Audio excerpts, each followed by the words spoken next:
করবেন, যেদিকে ইচ্ছা সেদিকে দিবেন, কোনো আপত্তি নাই। হুজুর আমার সব সব সব সম্পদ আমি খাদিজাতুল কুবরা রাদিয়াল্লাহু তাআলা আনহা সহ আপনার কদমের নিচে কুরবান হয়ে গেলাম হুজুর। সব আপনি ব্যয় করবেন, কোনো অসুবিধা নাই। আমার দয়াল নবীজি সব ব্যয় করলেন।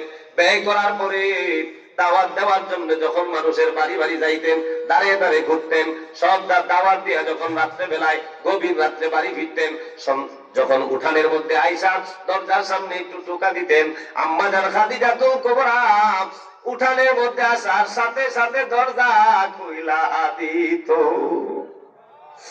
আমার দয়াল নবী জিজ্ঞেস করতেন, খাদিজা রে আপনি কি ঘুমান নাই? আম্মা জান খাদিজাতুল কুবরা রাদিয়াল্লাহু তাআলা আনহা বলতেন, হুজুর নবুয়ত পাওয়ার পর থেকে যতদিন পর্যন্ত আপনি দাওয়াতের জন্য ঘর থেকে রাত্রে বেলায় বের হয়ে যান গো হুজুর, একটা দিনের জন্য আমি খাদিজা বিছানার সাথে পিঠ লাগায়া ঘুমাই নাই, এই দরজার সাথে হেলান দিয়া দাঁড়ায়া থাকতাম। আপনি যদি ডাকবেন আয়েশা যদি আমার না পান, আপনার অন্তরে কষ্ট চলে যাবে। আপনার অন্তরে কষ্ট গেলে আমার আল্লাহ পাক রব্বুল আলামিনের কুদরতি অন্তরে কষ্ট হয়ে যাবে।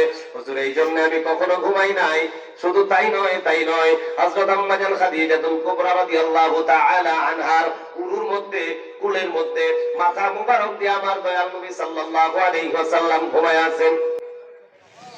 হযরত আম্মা জান খাদিজাতুল কুবরা রাদিয়াল্লাহু তাআলা আনহা কান্নাকাটি করতেছেন, চোখ থেকে ফোঁটা ফোঁটা পানি গুলো ঝরতেছে।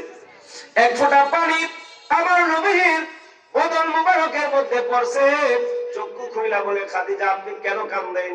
হযরত আম্মা জান খাদিজাতুল কুবরা রাদিয়াল্লাহু তাআলা আনহা আমার নবীর কাছে আরজি পেশ করলেন, নবী গো আমি যে কবরে চলে যাব